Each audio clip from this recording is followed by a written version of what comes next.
4 താക്കോലുകൾ ഉപയോഗിക്കണം. താക്കോൽ നമുക്കറിയാം വാതിൽ തുറക്കാനാണ്. അപ്പം സ്വർഗം നമ്മുടെ അടുത്തേക്ക് വരാനുള്ള വഴികളാണ് പറഞ്ഞത്. അപ്പം ഈ സ്വർഗം നമ്മുടെ അടുത്തേക്ക് വരണമെങ്കിൽ 4 താക്കോലുകൾ ഉപയോഗിക്കണം. 1 മാനസാന്തരത്തിന് താക്കോല, 2 പാപമോചനത്തിന് താക്കോല, 3 ജ്ഞാനം, പരിശുദ്ധാത്മാവാണ് ജ്ഞാനം തരുന്നത്, ജ്ഞാനത്തിൻ്റെ താക്കോല, സ്നാനത്തിൻ്റെ താക്കോല്. ഇപ്പം നമ്മൾ പലരും തന്നെ സ്നാനം സ്വീകരിച്ചത് വെള്ളം കൊണ്ടുള്ള സ്നാനം, പിതാവിൻ്റെയും പുത്രൻ്റെയും പരിശുദ്ധാത്മാവിൻ്റെ നാമത്തിൽ ആമേൻ, ഇപ്പം സ്നാനപ്പെടുക. പക്ഷെ ഇവിടെ ഒരു സ്നാനമുണ്ട്. കർത്താവ് കുരിശിൽ തൂങ്ങിക്കിടന്ന് സ്വീകരിച്ച എനിക്കൊരു സ്നാനം സ്വീകരിക്കാനുണ്ട്.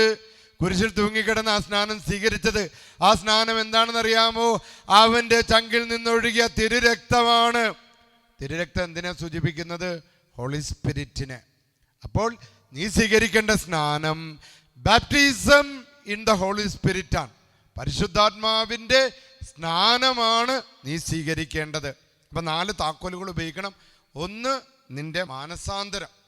എന്നാൽ രക്ഷകൻ നിന്റെ വീട്ടിലേക്ക് വരണമെങ്കിൽ ഈ 7 കാര്യങ്ങൾ നേരെയാകണം. ഇതിന് താക്കോല് എടുക്കേണ്ട താക്കോലാണ് മാനസാന്തരം, പശ്ചാത്താപം, അനുതപിക്കൽ. 2 പാപമോചനം. അനുതപിക്കുമ്പോൾ സ്വർഗം ആ പാപിയുടെ മേൽ കടന്നു വരും. മാലാഖയോട് പറഞ്ഞു, ലോകത്ത് വെച്ച് ഏറ്റവും പ്രിയപ്പെട്ട ഒരെണ്ണം നീ കൊണ്ടുവരാമോ? മാലാഖ ചുറ്റി നടന്നിട്ടൊന്നും കിട്ടിയില്ല. ഏറ്റവും അവസാനം മാലാഖ കണ്ടത് അനുതപിക്കുന്ന പാപിയുടെ കണ്ണുനീര്. അതുമായിട്ടാണ് സ്വർഗത്തിലേക്ക് ചെന്നിട്ട് പറഞ്ഞു, ഞാൻ കണ്ടിട്ടുള്ളതിൽ വെച്ച് ഏറ്റവും വിലയേറിയ ഒന്ന് അനുതപിക്കുന്ന ഒരു പാപിയുടെ കണ്ണുനീരാണ്. ദൈവം അതിൽ സംപ്രീതനായി എന്നുള്ള കഥ നാം കേട്ടിട്ടുണ്ട്. പ്രിയപ്പെട്ടവർ, അപ്പോൾ പാപമോചനം കിട്ടണം, ജ്ഞാനം കിട്ടണം. നമുക്ക് ജ്ഞാനം നൽകുന്ന പരിശുദ്ധാത്മാവാ. തുറവി ഉണ്ടാകണം. ജ്ഞാനം നമ്മുടെ ദാഹം ശമിപ്പിക്കുന്നതാണെന്ന് ഞാൻ പറഞ്ഞു. തെറ്റേത് ശരിയേതെന്ന് തിരിച്ചറിവ് നൽകുന്നത് ജ്ഞാനമാണ്. അവസാനം സ്നാനം.